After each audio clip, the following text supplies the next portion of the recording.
तो नमस्ते प्रणाम हर हर महादेव। आप देख सकते हैं हमारे वहाँ शूटिंग चल रहा है, मेरे वहाँ चिमनी भट्टे पे। और डीओपी डायरेक्टर सर सोनू भैया जी और मेरे फाइट मास्टर अशोक लाल यादव जी आज आए हैं मेरे वहाँ। बहुत सौभाग्य की बात है। देखो मास्टर जी हैं और सोनू भैया कैमरा देख सकते हैं, मास्टर जी समझा रहे हैं।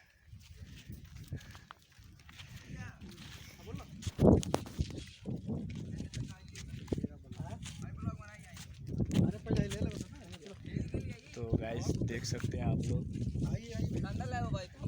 आप ठंडा आया है। कहाँ ठंडा आया है? ये ब्लॉग में ठंडा आया है।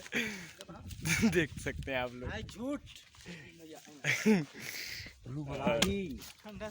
फाइट सीक्वेंस चल रहा है, क्लाइमेक्स मास्टर जी आ रहे हैं। देख सकते हैं देवेंद्र जी हैं और सलंदर भाई आ जाओ। देखिए दो मेरे भाई आए हैं सब अभी सो के। देख सकते मास्टर जी सेम लग रहा है।